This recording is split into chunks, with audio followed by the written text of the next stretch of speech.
رسول اللہ رسول اللہ حبیب اللہ حبیب اللہ۔ گھر کے اندر کچھ افراد رہتے ہیں، خاندان کی میں بات کر رہا ہوں۔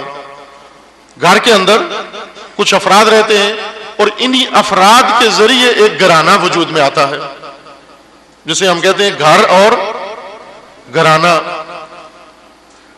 گھر اس جگہ کا نام ہے جہاں پر یہ گھرانہ قیام پذیر ہے۔ گھرانہ ان افراد کا نام نہیں ہے۔ باپ کو گھرانہ نہیں کہتے، ماں کو بھی گھرانہ نہیں کہتے، اولاد کو بھی گھرانہ نہیں کہتے۔ یہ افراد ہیں، اس گھرانے کے اعضاء ہیں۔ گھرانہ کیا چیز ہے؟ گھرانہ ایک اور چیز ہے جو ان سب سے مل کر وجود میں آیا ہے، ان سب سے مل کر پیدا ہوا ہے، اسے گھرانہ کہتے ہیں ہم۔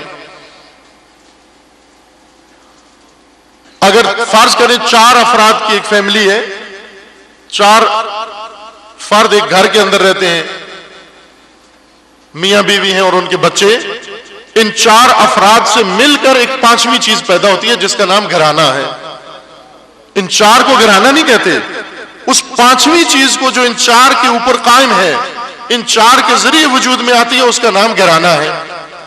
لیکن بعض اوقات اس گھر کو چشم بد لگ جاتی ہے، اس گھر میں کوئی ایسا فطور اور فتنہ پیدا ہوتا ہے کہ یہ 4 افراد تو ہوتے ہیں لیکن 5ویں چیز ختم ہو جاتی ہے، 5ویں چیز نابود ہو جاتی ہے، یعنی گھرانہ نہیں رہتا، فقط 4 افراد رہتے ہیں گھر کے اندر، جہاں پر ایک دوسرے سے بات چیت نہ کرتے ہوں، ایک دوسرے کا ادب احترام نہ کرتے ہوں، ایک دوسرے کے حقوق کا خیال نہ رکھتے ہوں۔ وہاں پر افراد موجود ہیں لیکن گھرانہ موجود نہیں ہے۔ اس کو دینی تعبیروں نے، دینی نصوص نے بیان کیا کہ موت، انسان جو موت مرتا ہے، بدن کی موت مرتا ہے، دل کی موت مرتا ہے اور امت کی موت مرتا ہے۔ بدن کی موت یہ ہے کہ انسان سے روح جدا ہو جائے، جسم انسان سے اور روح میں فاصلہ پڑ جائے، یہ ایک موت ہے۔ انسان کا دل مرتا ہے جب اس میں یاد خدا نہ ہو، وہ مردہ دل ہے، جس کے اندر خدا نہ ہو وہ دل مردہ ہے۔ جسم زندہ ہے، دل مرا ہوا ہے۔ اور بعض اوقات یاد خدا بھی ہوتی ہے لیکن جس سوسائٹی میں انسان رہتا ہے وہ سوسائٹی مری ہوئی ہے، مردہ قوم، مردہ معاشرہ، مردہ سوسائٹی کے اندر انسان زندہ رہتا ہے، اور مردہ سوسائٹیوں کے اندر زندہ رہنا یہ کوئی شرف نہیں ہے۔ زندہ سوسائٹی کے اندر زندگی حیات ہے۔ مردہ امتوں کے اندر فرد بھی مر جاتے ہیں۔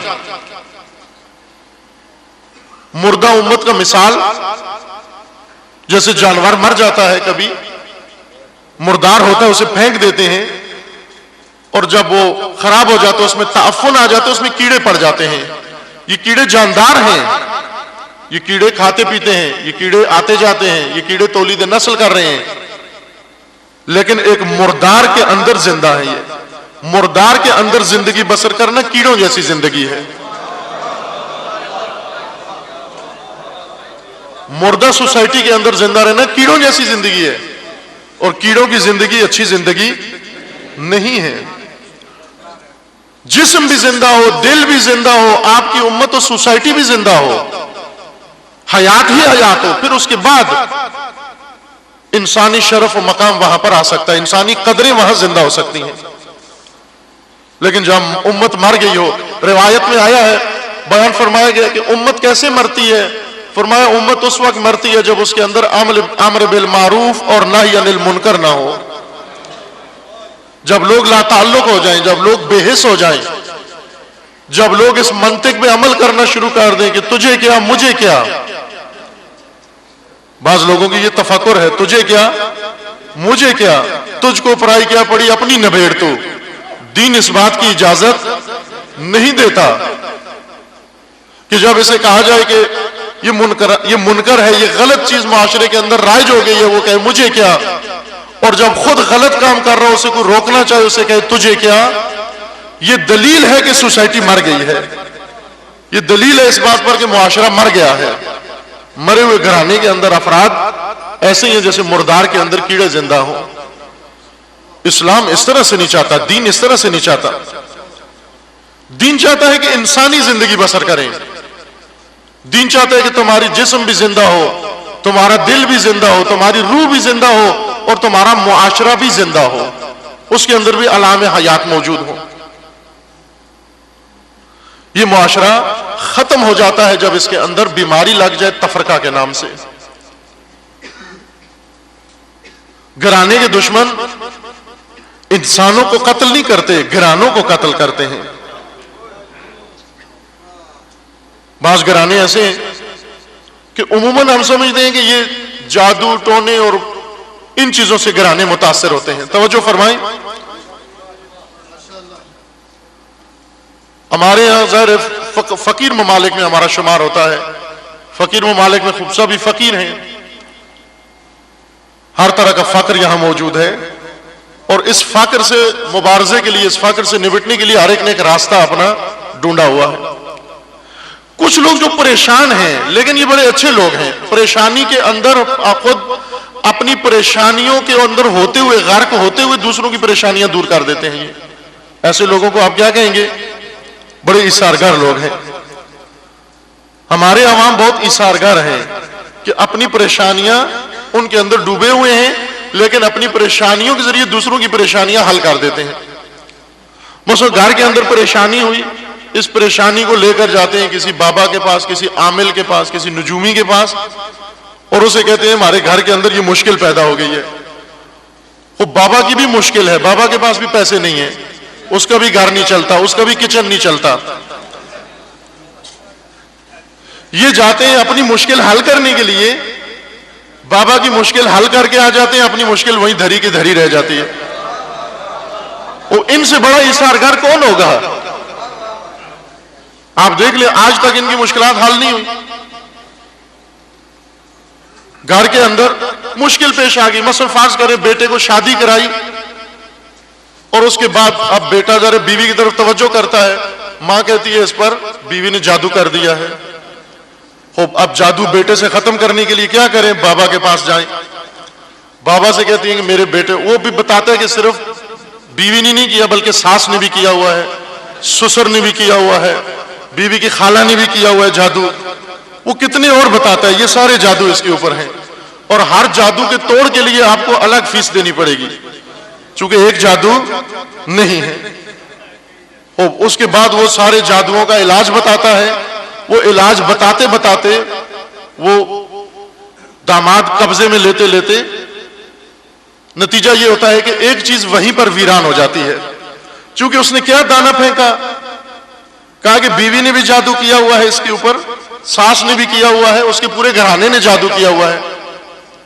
آہستہ آہستہ ماں بیٹے کی جنگ، زوج و زوجہ کی جنگ، آپس میں خاندان کی جنگ، اس بے شعوری کے نتیجے میں، اس غفلت کے نتیجے میں، اس نادانی کے نتیجے میں غافل، یعنی بیٹا اپنا بیوی سے چھڑانے کے لیے، یہ شوہر اپنا شوہر، بیوی اپنا شوہر ماں سے چھڑانے کے لیے غافل ہیں کہ بیچ میں ایک فرد ایسا کردار ادا کر رہا ہے جس نے ہمارے گھرانے کو تباہ کر دیا. گھرانہ بیچ میں نابود ہو جاتا ہے، اور یہ جنگ کہیں بھی نتیجے تک نہیں پہنچتی. وہاں تو جادوگر ہو یا نہ ہو کہ یقیناً ہیں جن کی طرف رجوع کرتے ہیں، اور جو اپنے من گھڑت طریقوں سے، اگر ہمارے اندر تھوڑا سا شعور ہو تو جن لوگوں کے پاس جاتے ہیں اپنی پریشانی حل کرانے کے لیے، وہ خود ہزار پریشانیوں میں مبتلا ہے. تو انسان سوچے کہ یہ میرے لیے اگر کچھ کر سکتا ہے تو کم از کم پہلے اپنے لیے کچھ کرے. یہ مجھے مومن صاحب ان کا یہ جملہ بار بار یاد آتا ہے. کہتے تھے میرے بال جھڑ گئے تو مجھے کسی نے مشورہ دیا کہ فلاں ڈاکٹر صاحب ہیں بڑے اچھے بالوں کے، وہ کاشت کرتے ہیں بال، اور وہاں جائیں یا دوا دیتے ہیں بال آ جاتے ہیں. تو کہا میں بڑی مشکل سے ان سے اپوائنٹمنٹ لے کر گیا. جب اندر گیا جا کر دیکھا تو ڈاکٹر کے سر پر ایک بال بھی نہیں تھا. میں واپس آ گیا وہیں سے کہ اگر ان کے پاس کوئی نسخہ ہوتا تو کم از کم ایک بال تو ان کے سر پہ ہوتا. انسان یہ سوچے، یہ معمولی سی ایک کامن سینس کی بات ہے کہ میں جسے اپنی مشکل حل کروا رہا ہوں کم از کم وہ میری جیسی مشکل میں تو گرفتار نہ ہو، وہ تو اس میں مبتلا نہ ہو۔ آپ اسٹیشن پہ جائیں، ایک آدمی کو ٹکٹ نہیں مل رہی، آپ اس کو کہیں بھائی جان مجھے ٹکٹ نہیں مل رہی، وہ کہتے ہیں ابھی لے کے دیتا ہوں، خود اس کو بھی نہیں مل رہی۔ ہم ان لوگوں سے اپنی مشکلات حل کرواتے ہیں جو ہم سے زیادہ مشکلات میں پھنسے ہوئے ہیں، اور چونکہ مشکل میں پڑا ہوا انسان ہر مطالبہ مشکل سے نکلنے کے لیے پورا کرنے کے لیے تیار ہے، اس لیے ان سے فائدہ اٹھاتے ہیں، انہیں پتہ ہے کہ مجبور ہے یہ انسان، اور یہ حربہ استعمال کرتے ہیں۔ اسی طرح کچھ دشمن انسان کے ہیں، افراد کے ہیں، کچھ دشمن دین کے ہیں، اور کچھ دشمن معاشرے کے ہیں، معاشرے کے دشمن۔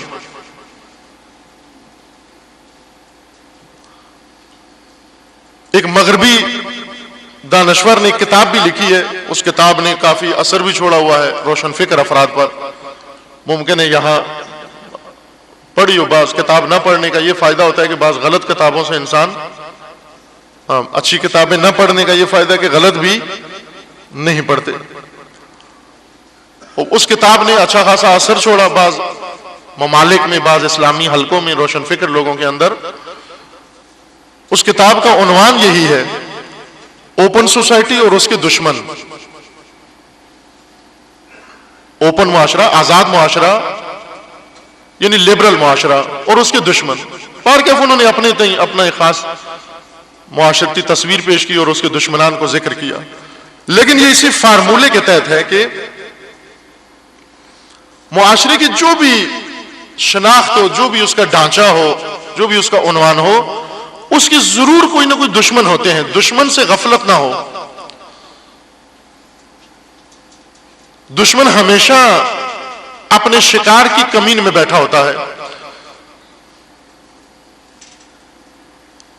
قرآن مجید نے ابو البشر حضرت آدم علیہ السلام کو خلق کیا، خلق کرنے کے بعد آدم کو ضروری آگہی اور معرفت عطا کی۔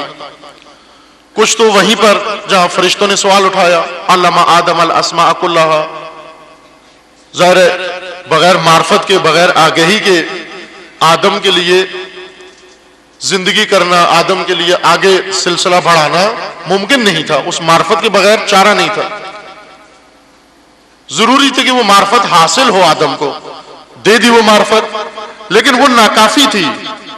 جس معرفت کے ذریعے آدم مسجود ملائکہ واقع ہوئے، وہ معرفت زمین کے اوپر زندگی بسر کرنے کے لیے ناکافی تھی۔ کیوں؟ اس لیے کہ اس معرفت کے اندر بہت کچھ تھا، اتنا کچھ تھا جس سے فرشتے تسلیم ہو گئے آدم کے سامنے، لیکن اس معرفت کے اندر ابھی آدم کو اپنے دشمن کی پہچان نہیں ہوئی تھی۔ ابھی آدم نے دشمن نہیں پہچانا تھا، ابھی اپنا ساجد پہچانا کہ مجھے سجدے کون کرتا ہے، اپنا تابع پہچانا، اپنا پیرو پہچانا کہ یہ فرشتہ ہے، جو خلیفہ خدا کے سامنے جھک جائے وہ فرشتہ ہے۔ ابھی یہ پہچانا کہ مجھے سجدے کون کرتا ہے، لیکن ابھی یہ نہیں پہچانا کہ میرا ہلاک کرنے والا میرا دشمن کون ہے۔ اور جس کو فقط یہ پتا ہو کہ مجھے ماننے والے کون ہیں، میرے نعرے لگانے والے کون ہیں، وہ نہیں زندگی بسر کر سکتا، وہ قوم سرفراز نہیں ہو سکتی، مگر یہ کہ پہلے اسے یہ بھی پتا ہو کہ ہمارے دشمن کون ہیں، ہمیں اس عزت کے مقام سے گرانے والے کون ہیں۔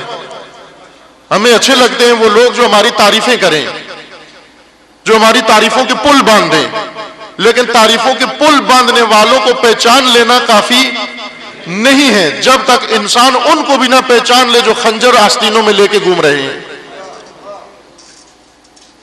وہ چہرے بھی جب پہچانے جائیں اس وقت زندہ رہنا ممکن ہے۔ جس گھرانے کو اپنے دشمن معلوم نہ ہو جائے وہ گھرانہ باقی نہیں رہ سکتا۔